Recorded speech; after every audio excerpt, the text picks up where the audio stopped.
Well, if I can have your attention, we can get our program started. I'd like to welcome everyone here, and hello, it's just about noon. I'm Larry Balcom, the incoming president of the World Affairs Council of Greater Hampton Roads. On behalf of our board of directors, I want to welcome you to this very special event here in Norfolk.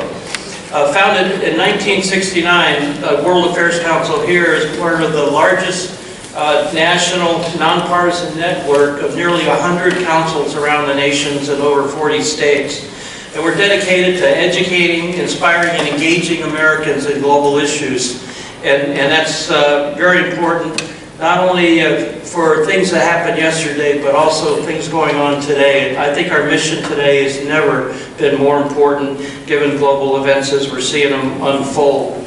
I would like to thank our event sponsors for today's event, the Slover Library, of course, for this fine venue, and their support has been tremendous. The Norfolk Arts Commission, Bay Diesel, and our partner in this program, the Virginia Maritime Association. I'd like to also acknowledge many of, like me, retired flag and general officers that are here here with us today, as well as other senior folks who actually lived during this period of the Cold War, and I know you've probably written down many questions in order to ask our speaker today. Well, with that, I'd like to introduce the president of the Virginia Maritime Association, Mr. Scott Wheeler.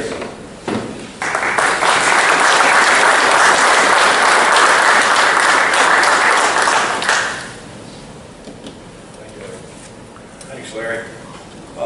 My name is Scott Wheeler. I'm the president of the Virginia Maritime Association. I'm also the president of Bay Diesel Corporation, and I am a board member of the World Affairs Council. For me, this is a really great event because it encompasses a lot of different things that I enjoy. As an enlisted man, I got to say there's a lot of brass in this room. So I'm a little intimidated, but I think I'll settle down shortly. The Virginia Maritime Association started in 1920. In 2 years, we'll be celebrating our 100th anniversary, and we have been supportive of all the businesses in the maritime community throughout the Commonwealth of Virginia. We were particularly supportive of marine ship repair and shipbuilding organizations, and we were appreciative of John Lehman's thinking when he was Secretary of the Navy, so we thought we'd like to be a part of this event today and appreciate his thinking now. So with that said, the Virginia Maritime Association welcomes you being here. We thank you for your support and look forward to seeing you at events in the future. Thanks.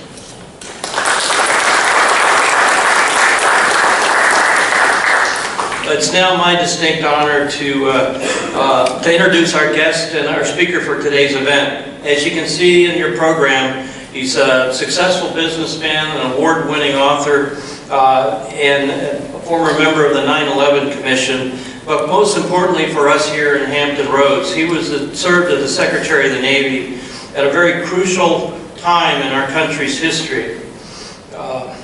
The period from 1981 to 1987, when he was the principal figure in developing and executing the strategy of maritime supremacy in the final stages of the Cold War. A strategy that took the fight forward to our opponent and took it to his very doorstep with the conduct of very high-profile exercises, including some many days of fun-filled flight deck operations in the North Atlantic, the fjords of Norway, and even in the Bering Sea. For those of us that lived it, that was you can't buy training like that anywhere. He drove the buildup of our maritime capabilities in this country to include 600 ships and 15 carrier battle groups. And he modernized our combat capability while doing that at the same time. As explained in his book, which I just finished reading, this has had a profound impact on winning the Cold War. He truly, in my mind, was the right person at the right time in this important piece of history. And I know much of it personally because, like many of you, we lived it.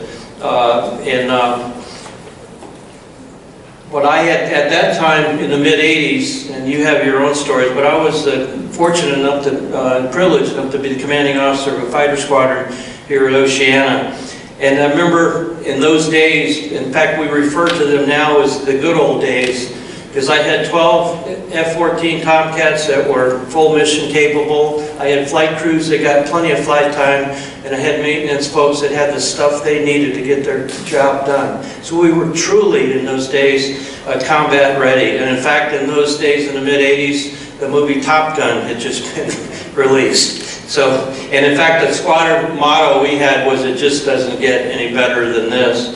And that's kind of the days that we lived in the days in the latter stages of the Cold War. But Secretary Lehman, in the job, didn't just watch this from his desk in Washington. As a qualified reserve naval aviator, he maintained his currency in the A-6 intruder and participated in fleet operations himself. So it's now my great pleasure to introduce our speaker today, the Honorable Dr. John Lehman.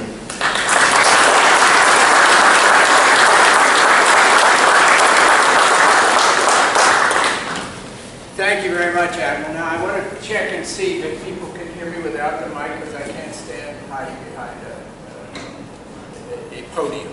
Anybody can't hear me in the back? Just so. I'll try to speak louder if I have to. Oh yeah, that would be good. Yeah. First of all, I'm really glad to be here. I love the Tidewater. We raised our kids every summer out at Sandbridge. 15 years I was flying in Oceania, and I just love the people, I love the culture, and every time I come back, I just go out and take another look at real estate. It's really a pleasure. And I appreciate, Admiral, you reading that introduction that my mother prepared for you.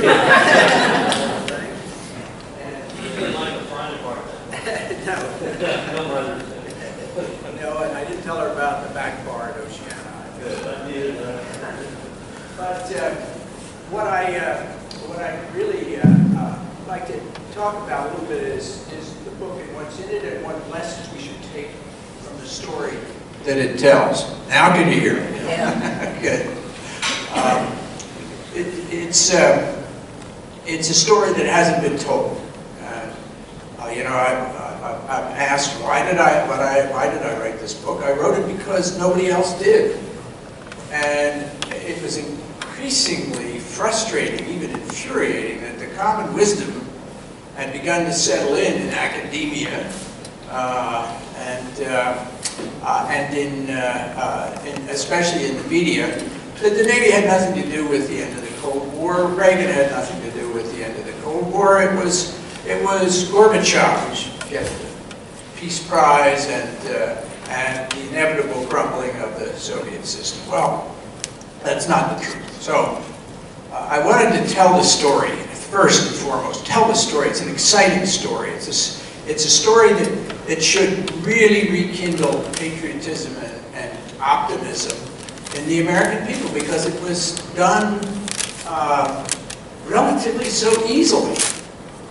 And it came from a period when the confidence of the United States and NATO was really waning. And it was a result of a lot of different things going on. But the Soviets were more and more believing that they were winning. And they openly declared the Brezhnev Doctrine, where they had the right to go in and invade any country that was threatening communism, which they did right after they did that by invading Czechoslovakia. Then they invaded Afghanistan, and they immediately started supporting troops or insurgencies in Central America, the Sandinistas, and in El Salvador, and working with the Cubans to sow revolution in any pro-Western country in Latin America. So, and NATO had become really defeatist. When we would go to the NATO ministerial meetings and the Munich conference every year, it was all about, oh gee, you know, their medical system is so much better than ours, and their school system is great, and they're only spending about 6% of GDP on defense, and we're spending 4% of a much bigger budget, and we've really got to converge with them. We've got to start drawing back and not provoking them,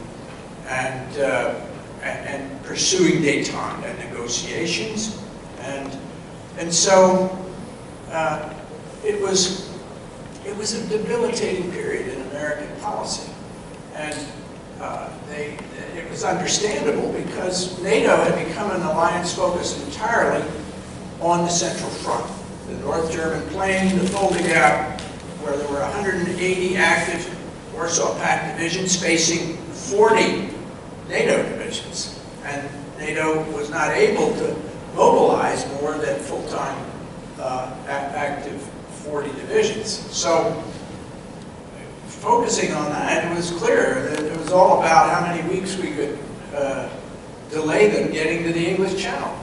And our answer was, of course, flexible response. Well, flexible response was a euphemism for going nuclear. And that was our strategy. And we called them tactical nuclear weapons, but the Russians rightly did not see them as tactical. They saw no fire break between nuclear weapons that happened to be falling in Central Europe as well. Don't worry about that. We just nuked some of your depots in the Western Soviet Union, but they're tactical. They're not strategic. And of course, they thought that was a joke, and they thought it was ludicrous that NATO would build an entire defense policy around such a nonsensical defense posture. So the terrible thing was we were ignoring the realities of what makes power in the world. Geopolitics. We owned the world's oceans. 70% of the earth is covered with water, and NATO's navies were dominant. And they were stuck in a landmass of Eurasia, most of their land above the 50th parallel, which is lousy agricultural land. They did not have great natural resources. They had lots of coal and some oil, but not much else. And their economies were a wreck from central planning. And yet here was NATO with the most vibrant technology, the most vibrant economies, and geography. We surrounded them. They had no more mortar ports, and they utterly depended on us feeding them because they had no agriculture that could support even their own people. All that was ignored in NATO policy for decades until we got a president president-elect, or a presidential candidate, Ronald Reagan, who campaigned, who got it right away after he lost the 76 election or nomination to Gerald Ford. He went to school. He really did. He spent the next 2 to 3 years traveling to Europe. He got to know Maggie Thatcher. He got to know Helmut Schmidt. He got to know the Japanese leaders. And he read. He read intensively, helped by the Hoover Institution. He met with people like Henry Kissinger and Robert Strauss-Pei and Bill Kintner, Sam Huntington at Harvard, and he read and thought and talked to these people about it. And he instinctively he was a strategic thinker. There are an awful lot of people, I would say most people, do not have a natural tendency to think in strategy as opposed to pragmatism and ad hoc decision-making. Reagan did. So he put together a team of advisors, including a lot of Navy people, and basically we gave him the framework of a strategy, and he got it instantly. And that is, look, NATO should take advantage of the world's oceans. We surround them, and this is huge leverage. Yes, it's difficult waters, they're mainly Arctic waters that command their greatest vulnerabilities and which they have no real ability to defend. But we can structure without breaking the bank by building a Navy, which of course became the 600-ship Navy, and pressuring our allies to integrate with us, to stay up with us in technology so that they can interoperate with so that they had the same communications gear and the same ability to underway replenish, that their aircraft had similar interoperability in their comms and in their defensive electronics and so forth. And so basically a fully thought through and budgeted forward strategy, national strategy, based on maritime superiority, Reagan adopted and learned the implications of it, the costs of it, what the priorities had to be. And so by the time the election came and he got the nomination, and the debates during the campaign, he campaigned, if you look at the Republican platform of that year, of the 1980, it was built around the 600-ship Navy and a forward strategy. And it had been developed not just by Republicans, it was bipartisan. It had been developed by people like Scoop Jackson and Fritz Hollings and, on the Democratic side in the Senate. It was truly bipartisan. And so this was something that he knew, he understood. And when he was asked during his going to school process what his strategy for the Cold War would be, because he made it clear he was going to run again, what would your Cold War strategy be? He said, my Cold War strategy is very simple and straightforward. We win, they lose. And he meant it. And of course he was derided in the press and derided in the academic circles as a simplistic Hollywood cowboy. Doesn't understand the nuances and the necessity for making concessions and pursuing détente. Because after all, we are the declining power. History is not on our side. It's the Soviet Union that is on the move, and that really was I would say the common wisdom, if you call it that, in public debate at the time. People forget that. So anyway, he got elected.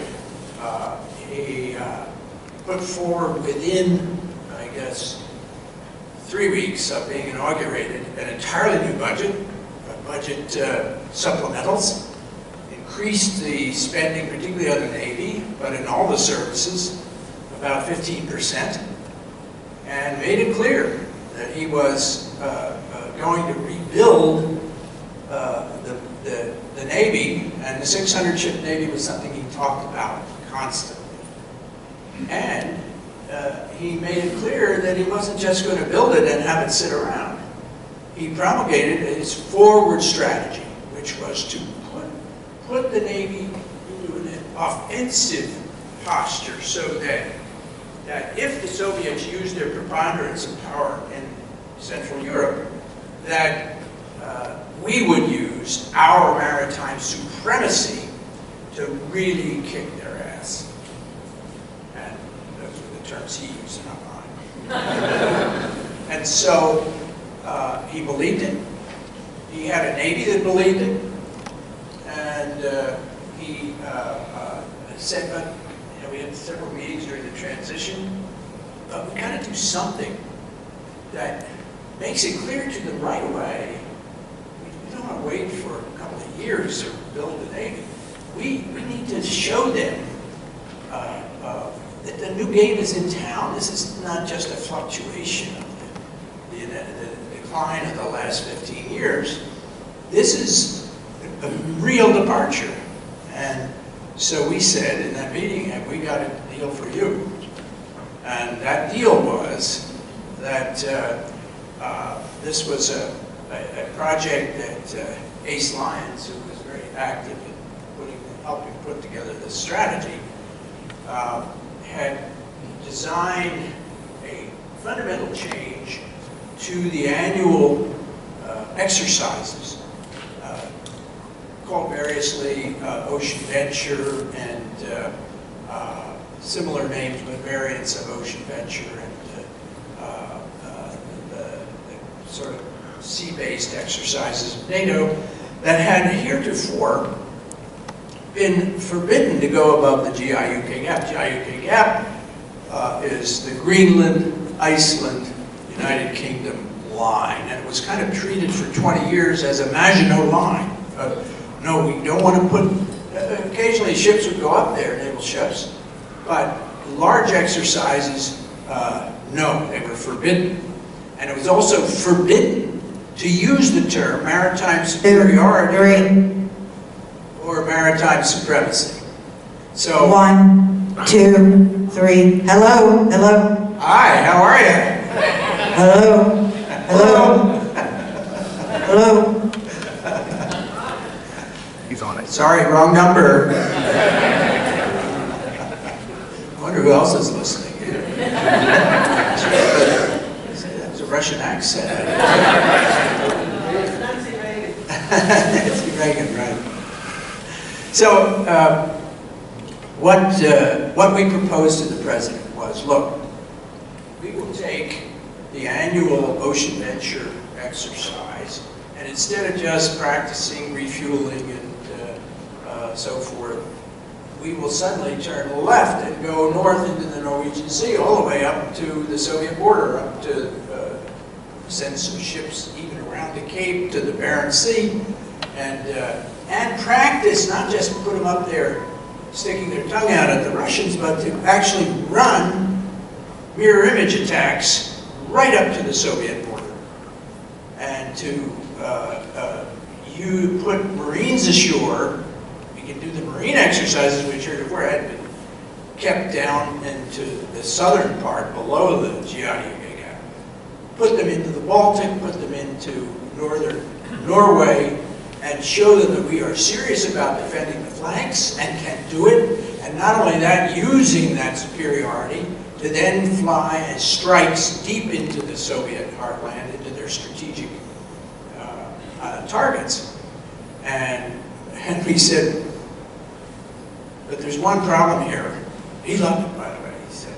And he spent time going through and asking questions. And we said, there's one problem here, though. This has got to be a Navy Marine only, and also a subset of the Air Force that we had been operating with. This cannot go into the joint arena, because if it does, it will leak. It will create a huge stir in NATO. It will create there'll be a bombshell in the media. And so he was a little taken aback by that, but we said, look, nobody pays attention to our Navy exercises. Nobody understands them. The official policy, by the way, of the administration was that the Navy had to be reduced in order to build up the Central Front, and that the role of the Navy was strictly to do the convoying, to keep the sea bridge across the Atlantic, to bring the beans and bullets. And so we don't have need for any aircraft carriers. The President actually, for the first time in history, vetoed the defense bill in 1978 because it contained what became the Theodore Roosevelt, which was added by Congress. The bill was vetoed. Roosevelt was taken out. There was an effort by many of us, and some in this room, to overturn that veto, but we fell about three votes short. The next year, we were able to get enough votes to override, helped by the Russians invading Afghanistan and a few other things. But as a result, we were in a position, we had the majority, Republicans and Democrats, to support what we were doing with this strategy. And so the President approved it, approved not putting it into the Joint Chiefs, because after all, the Chiefs never paid attention to the annual exercises. It was just Navy stuff. And so we just wanted to change of policy. It did not require a decision by the President. It just said we'll do it the way we always do it, except this time we're turning left. And we're certainly not going to tell NATO about it. It's up to the NATO navies, the European navies. If they want to tell their governments, fine. But we're not going to. This is just an annual exercise. So we ran Ocean Venture. We sent 83 aircraft up, 83 ships, 4 aircraft carriers up into the Norwegian Sea.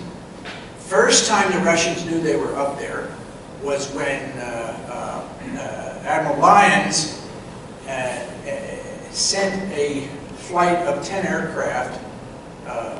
Some of your guys are probably part of that. 4 F-14s and 4 A-6s, a couple of Prowlers, and some Ka-6 tankers.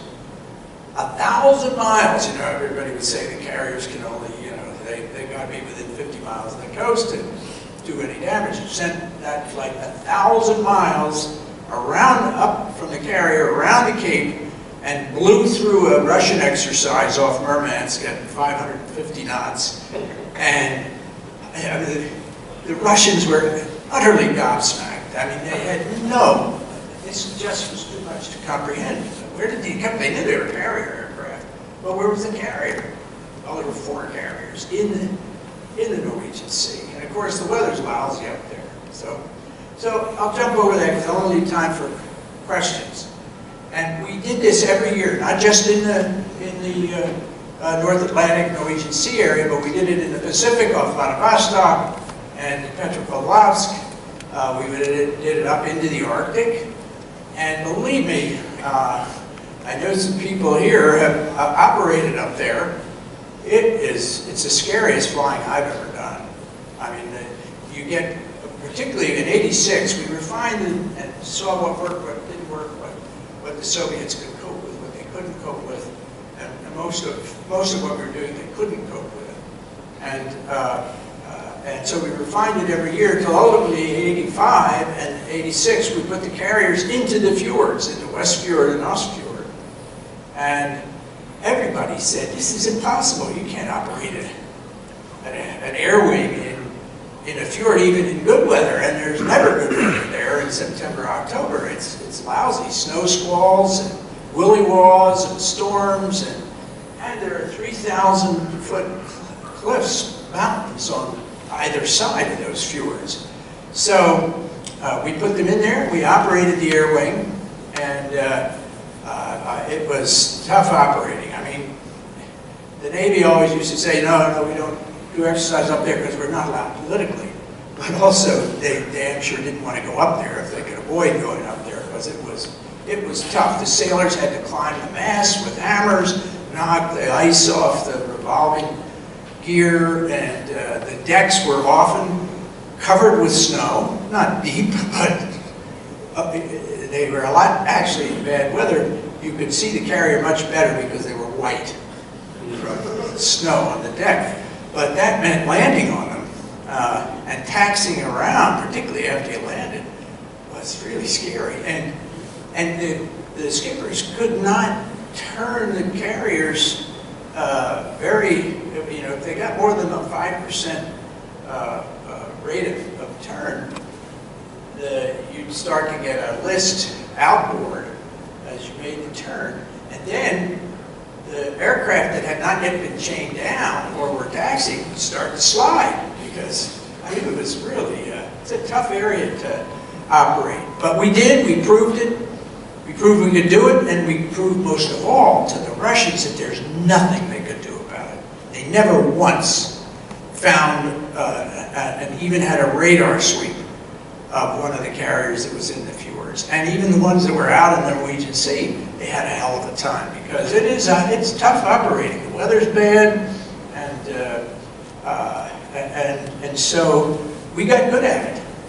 By 1986, it was normal operations, and we were showing them by the mirror image strikes we were doing that we could get all the way deep into the Soviet Union, to their most valuable targeting areas, and there's nothing they could do to stop us. And Ace, when he was later 7th Fleet Commander, or SINCPAC Fleet Commander, he would take Tomahawk, get the authorities to run Tomahawk test flights, and he'd go right up, heading right for Petro and Vladivostok, but instead of obviously firing them Tomahawks towards the Soviet Union, he would just fire them over to the Aleutians on the exact same course that would take them, I mean, to the to the 10th of a mile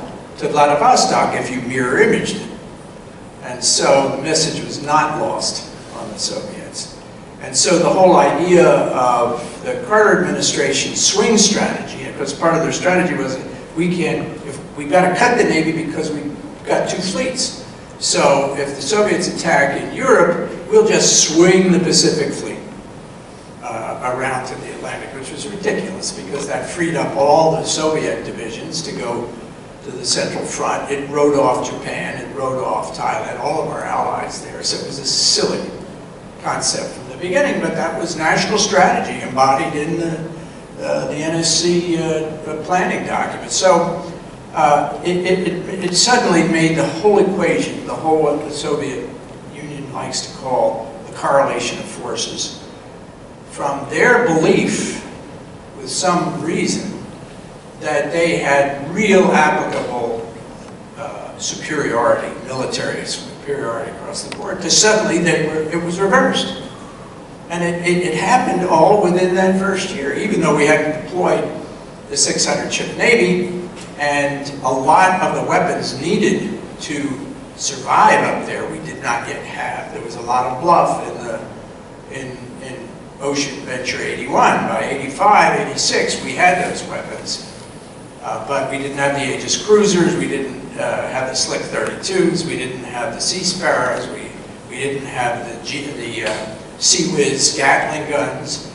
But thanks to the previous administrations that didn't give the Navy the money they needed to buy anything, they continued to keep the R&D alive, and the Navy and the civilian leaders do deserve credit for keeping that funding protected for all these systems that were necessary to make it the technological superiority of all of our forces very evident to the adversary. So, to make a long story short, that led in the book, I don't want to reveal all the cool stuff in the book here, but and by the way, those of you wise enough to have bought books, I'll be sitting here signing, inscribing them to everybody that wants a signature.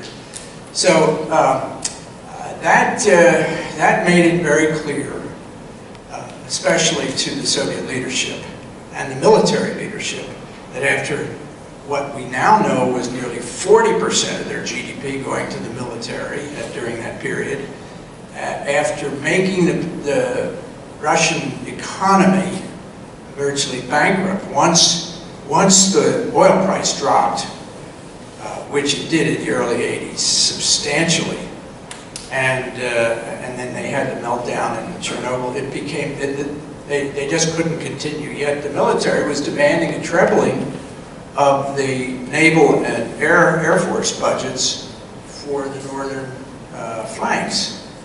And so that gave Gorbachev the leverage he needed to say, this is ridiculous.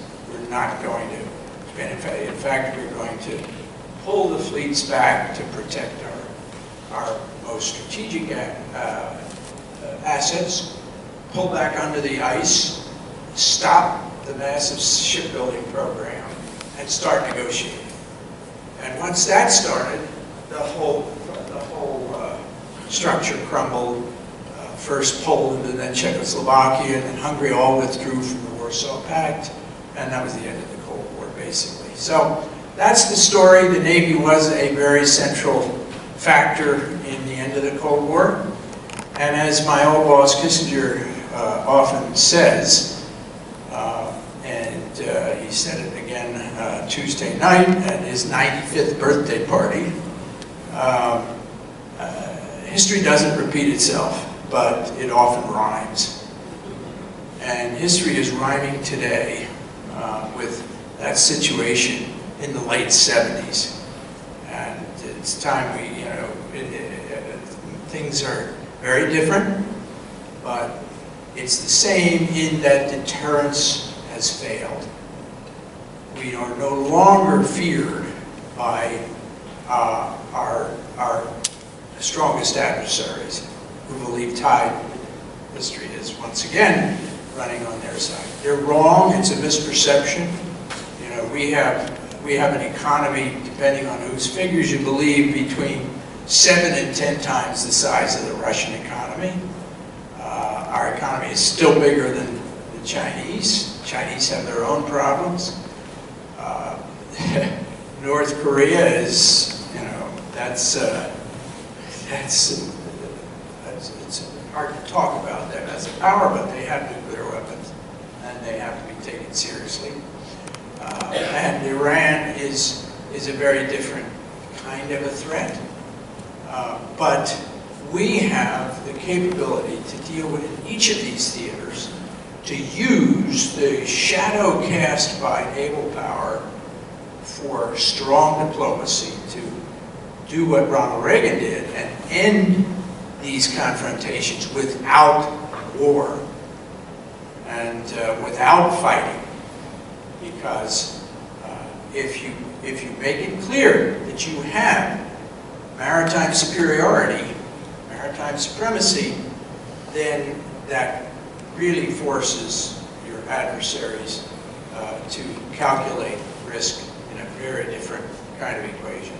So that is, my message today is really one of optimism. I think we're in a very good position globally if we are able to marshal our strategy. We have not had a strategy, a national strategy, for 20 years. And we need a national strategy. We're starting to build one. And we have the resources without really disrupting the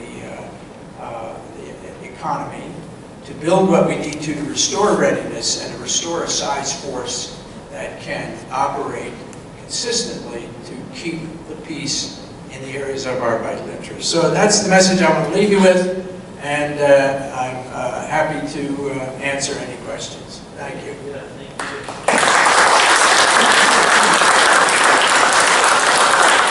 I know we've got a lot of questions, but before we get started, I want to acknowledge the presence of former Congressman Randy Forbes, who drove down from D.C. to be here today. Thank you. He's a real good friend of the World Affairs Council. Thank you, sir. And with that, we have a microphone here, and we'll start in the back. Hi there, Dr. Lehman. It was a pleasure to hear what you had to say today, and you mentioned a few minutes ago that we roughly have an economy 7 to 10 times the size of the Russian economy. Now, from my reading, we had an economy roughly 9 times that of the Japanese right before Pearl Harbor, and yet it didn't keep them from attacking us. Now, what I would like to go to, however, and this is a nation that you didn't mention, was one that's roughly or rapidly gaining parity in industrial capacity and the ability to wage war, and that's China. So with that in mind, with the fact that China's parity in economic capacity is more in line and more equivalent to us than the Russians or the Soviets ever were, what are the implications in your mind to what that portends to a potential conflict? Thank you. Well, first of all, the Japanese example is a perfect example of the rhyming of history, because while we were 9 times the size economy of Japan, we were doing the opposite of Teddy Roosevelt's dictum of speaking softly and carrying a big stick. We were lashing them with sanctions, with embargoes of even scrap metal and oil, and disarming at the same time. We were the only, until the mid-30s, until Carl Vinson, working with Franklin Roosevelt, was able to get the first beginnings of rearmament with the 1936 Shipbuilding Act. We were disarming. We were the only major power still adhering to the Washington Naval Disarmament Agreements. And obviously the Depression was the major factor, but and isolationism in political isolationism in the U.S. So we were doing everything opposite. We were not weaker than Japan by any means economically, but we were seen as not being a serious military player. And, you know, it was a fairly accurate perception by the Chinese. And while there were those like Admiral Yamato or Yamamoto rather, who believed that, well, yes, they could basically sink our fleet in the Pacific if they did it correctly. In the long run, which wouldn't be that long, they could not prevail against us. And so, unfortunately, the really intelligent and wise and educated people in the military hierarchy did not prevail. And so the decision to, our friends back,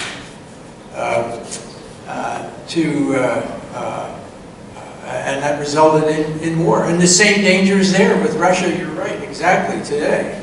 It's a very similar case because we draw red lines and then ignore them. We're continuing, you know, if you just look at the output, we're continuing to disarm. The fleet's been getting smaller. It's finally leveled off at 270 some ships, and hopefully we can start it growing rapidly again. But if you look at just the numbers as opposed to the rhetoric, we are disarming, and have been for some considerable time, which is what has encouraged the more aggressive voices within the councils of the Soviet Union, of Iran, of North Korea, and China to move, and that's what they're doing. China is a situation that does not worry me as much as the Soviet Union worried me in the Cold War, because China is, first of all, they do not have territorial designs against the United States, and they have huge demographic and economic problems. They, again, are a landlocked country. They're dependent on trade even more than we are. And while they're trying to build a new infrastructure across Eurasia, that still can't compensate. 90%, as we all know, 90 to 95% of world trade has to go by sea. You can't fly the kinds of tonnage that the Chinese need for their economy. You can't do it by train. Much of it, most of it, has to go by sea. And so they are then determined to ensure that they can ensure the key choke points like the Sunda Straits and the East China, South China Sea, and so forth. But the bigger they get, and the more their population grows, the more they have to centralize, and we're seeing that. They're becoming more and more like the old Soviet Union in their central planning dependency. And central planning stifles technology, it stifles innovation, it chokes to death a free enterprise system, which they have adapted very well to Western market economics, but that central planning is the enemy of the growth they've seen in the past. So I'm pretty optimistic, actually, over the long term, but it's a situation, as we saw in 1941, where the danger when you have large sectors of their leadership perceiving that they have a great opportunity because the U.S. is no longer in the game of deterring, that's when war can break out. And so there's nothing determined in world history. History is made by human beings. And the kinds of leadership, the kinds of decisions that are made are what affects the peace or war. Yes, sir. Yes, sir. One anecdote and one question. I had the privilege of watching the end of the Cold War from the USS America in the harbor of Naples on this Christmas Day 1991, I saw the hammer and sickle go down on 3 ships and the white red would go up. I still have the hammer and sickle in a wooden box that my chiefs got from one of the warships. The question is, the Gerald Ford not being able to be operational until 2020 because of all the risk management, et cetera, and the shock trials. I wonder what your thoughts might be on that. Yeah, they're two separate questions. Let's take the easier one first, the shock trials. For some of the same reasons, the more important part of your question, how did we get to a situation where by some calculations it's going to cost $18 billion to deliver the Ford? The shock trials, normally the first of a new class, have always been historically given shock trials. These are tough, they're expensive, they're disruptive, you find things, you break things, you have to make some redesigns, never hopefully major, but it takes a lot of adjustment after you do those shock trials. The Navy's position, or the bureaucracy, the Defense Department's bureaucracy's position has been, we've already done shock trials in computer simulations. We've shock trialed the key hardware, and now we learn that that's not true. None of that was done. The emails was never a shock trial. The electric drive, none of it was given shock testing. Nor were the simulations done as full systems. There were some simulations done of the new electronics, but the bureaucracy misled the decision makers on that. So it's my belief now we've got to do the shock trials, and it's going to delay the carrier being operational, maybe as long as another 18 months. But you can't send such a measurable percentage of American power into harm's way, not knowing whether one loud explosion scrams the whole ship. Can't do that. And okay, how did we get to this point? We talked earlier in the books about how successful we were in the 80s in coming up with a strategy and executing it that ended the Cold War. But that also brought about, a counter-reaction. And Top Gun was kind of a trigger that triggered that. And there were a lot of people that felt the Navy was going its own way. It was arrogant and ignoring the other services and jointness, and that, to jump over a lot of boring detail, led to the Goldwater-Nichols legislation, which is, no, we can't have the Navy going its own way. The Navy's got to be part of a joint system. And so an entirely new bureaucracy was built, and a new philosophy of how to operate our military services. And so you had things like, okay, if an officer wants to compete for flag, that officer has to spend 4 years of staff duty before they can screen or be considered for flag promotion. So surface warfare officers that would normally have a very well settled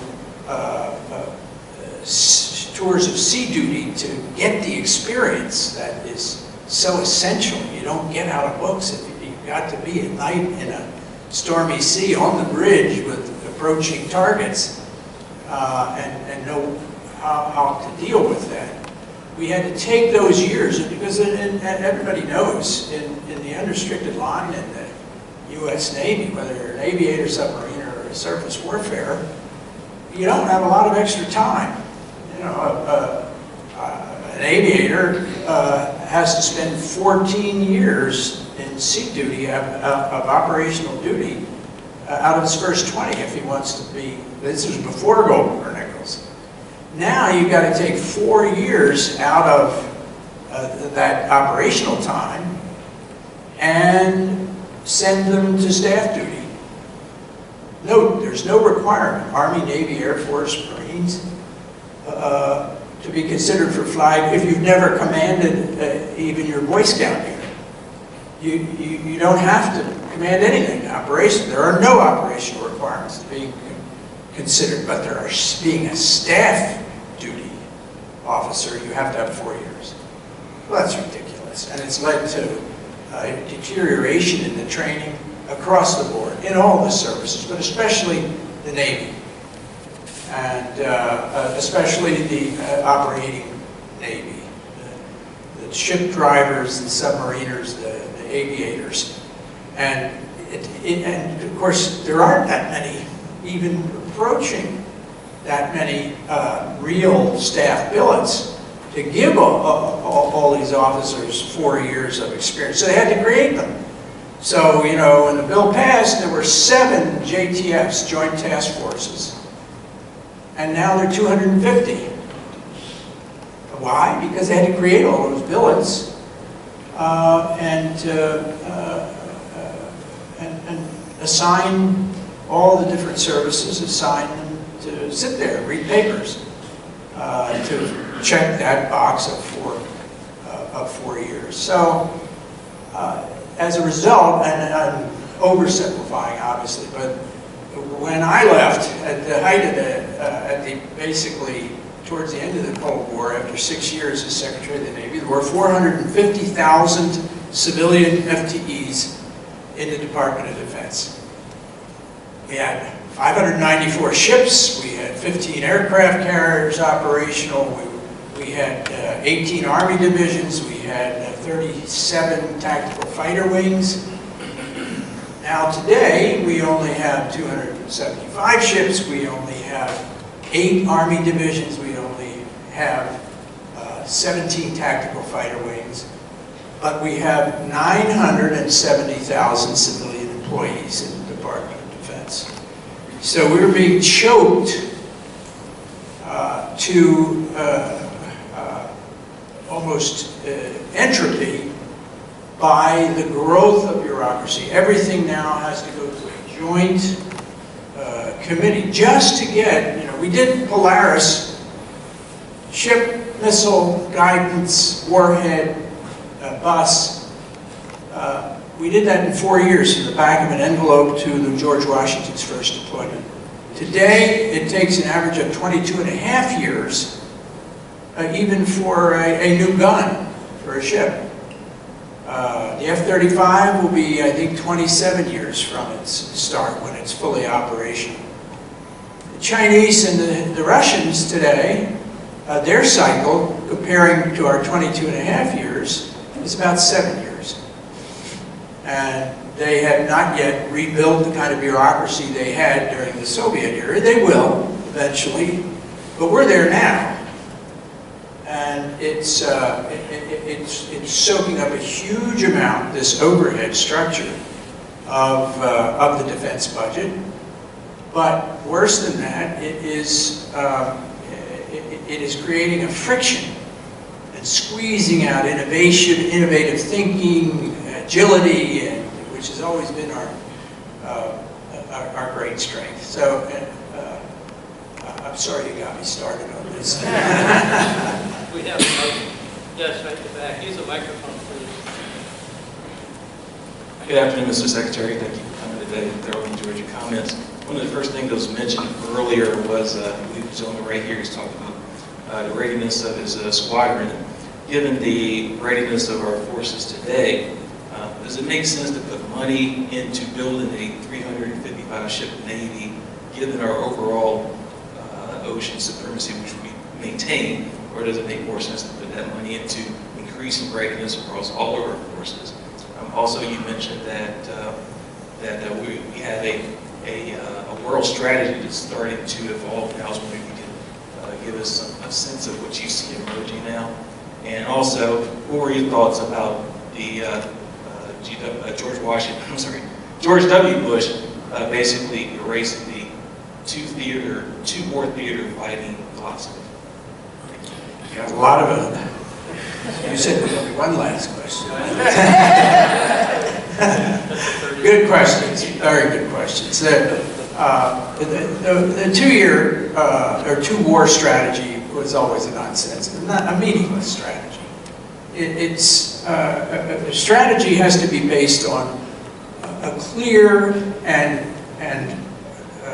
logical evaluation of where the vital interests are in the world, and then derive from those vital interests what the threats are to our maintaining our vital interests, and from that what forces are needed to neutralize potential threats. That's how we derived the 600 ships and the 15 battle groups. It was derived from the different areas that we had to have force, and it was being threatened by the Soviets, and we had to have sufficient capability to neutralize that threat and dissuade them from ever doing it.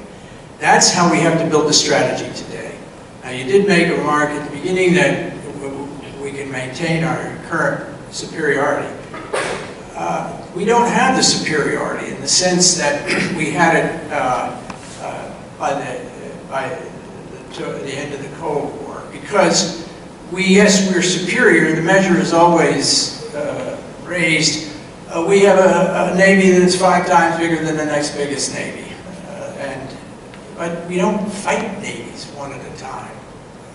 If a war breaks out, we are seeing the same emergence of the same kind of axis that preceded World War II, in that Japan, Germany, and Italy had no common interests, none. No territorial or economic common interest. They had one commonality, and that was the United States as the obstacle to what they wanted to achieve. And that resulted in an axis, an agreement, a formal agreement, that if one went to war with the United States, they all would. And that's why Hitler declared war after Pearl Harbor on the United States. Today, we're seeing the exact same kind of axis emerge between China, Russia, and Iran. Iran sent sent ships to the latest Russian exercises in the Baltic.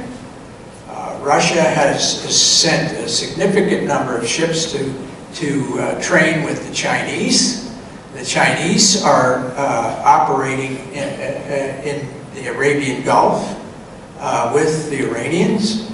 It's the slow emergence of the same kind. None of those three powers have common interests. They have a common potential adversary, and that's us. So our challenges and our strategy has to be able to defeat that kind of an axis, because we're not going to have the luxury of if the Russians invade the Baltic, of us just swinging all our navy to defeat the Soviet or the Russian fleet in the Baltic. I mean, that's the biggest danger. There's no question Putin wants to retake the Baltic as a part of their near-abroad buffer.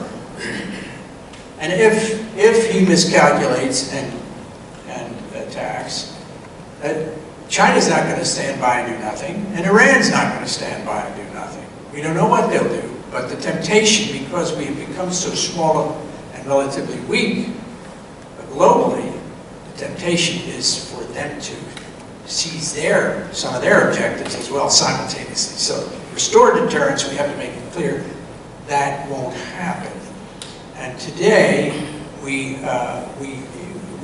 do not have that ability to deter.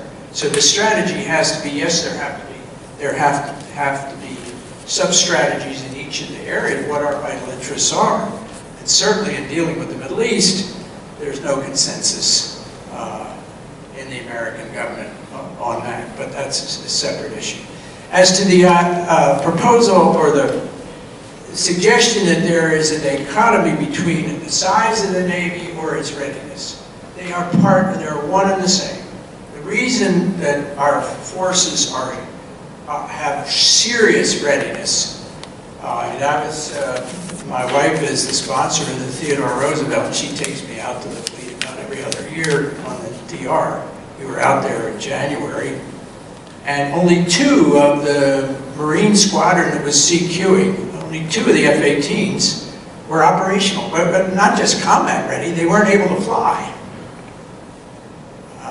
8 out of the 10 F-18s. But one of the reasons is, I mean, the primary reason is yes, because of sequester, there has been insufficient funding to fund readiness, i.e. spare parts, training, and so forth. But the fact is, we have been forced to run the fleet at a rate that the time at sea is wearing the ships out, and there's no extra money for the spare parts. That's because the fleet's too small. The fleet's too small. And Goldwater Nichols took away from the Secretary of the Navy and CNO the power to say these ships will be available for deployment, and only these, because the others have to work up, and we've got training, we've got cycles, we've got to do that. Goldwater Nichols took that away and gave it to the combatant commanders. So when CENTCOM says, I will have 2 carriers here in my operating area in the Arabian Gulf and the Persian Gulf, the Navy has to comply. The ships may not be ready, they may not be we may not have trained technicians, we certainly won't have the spare parts, ships go. And it's particularly true in the smaller ships. The carriers are so highly visible that they tend to have high political interest. But the destroyers, the cruisers, and the supply ships, nobody cares about them, and so they just have to go. They go. And that's basically why the training, if you look at the training, if you actually read the book reports of what happened to the 2 7th Fleet destroyers, those kids on those bridges did not have the training. They didn't have the training. There were a lot of other issues, and I'm not going to go into those, but the fact is there's no time to train because we have half the size fleet for the same crew, for the same deployment that we had when we had a 594 ship Navy. And that's not going to go away. So we've got to have 2 things. We have to have a Secretary of the Navy and a CNO that just say no to the combatant commanders and have the fight. Have the fight in the National Security Council. And we also have to have a bigger fleet. We gotta have a bigger boat. Everybody agrees we've got to be able to maintain deterrence in the Western Pacific. Everybody agrees we've got to ensure our ability to use the strategic straits around. We have to have the capability to prevent piracy. We have to have the capability to deter the invasion of our allies in the Eastern Mid. We have to have the capability to defend our NATO allies in the Baltic, for instance, or in the Norwegian Sea. You can't do that with a fleet that is half to a third the size that it was in the Reagan years. You can't do it. So you have to have both. It's not separable into either or, either ready or bigger. You got to make both. Well, Dr. Lehman, we want to thank you on behalf of the Virginia Maritime Association and the World Affairs Council for a very enlightening talk, but also for writing this book that needed to be written. And believe me, if you haven't read it yet, it just got published a couple weeks ago, and I got one of the first copies, and believe me, it is very worthwhile read, especially for those of us in Hampton Roads, because we had a very big part of what went on during that time and in winning the Cold War, and it's very worthwhile read. So I suggest you do that and get the book signed. But if you would, sir, on behalf of the World Affairs Council, please accept this small token of our appreciation. It's a Jefferson Cup, which a tradition started by Thomas Jefferson, a good Virginian tradition of relaying our honor and respect and our friendship to all of our guest speakers. So thank you so much. Thank you very much.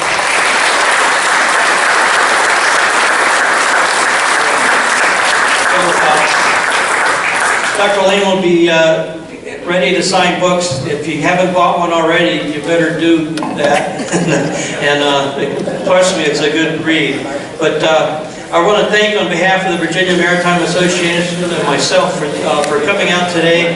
This has been a very important event, I think, for this community, and we have many more to come. The World Affairs Council is planning its season, which will start in September. We'll have Dr. Fred Bernston, who's a renowned economist and author, and also a former member of the National Security Council staff, and an Assistant Secretary of the Treasury will be coming for a special program we're going to co-host with Old Dominion University, and that's in September.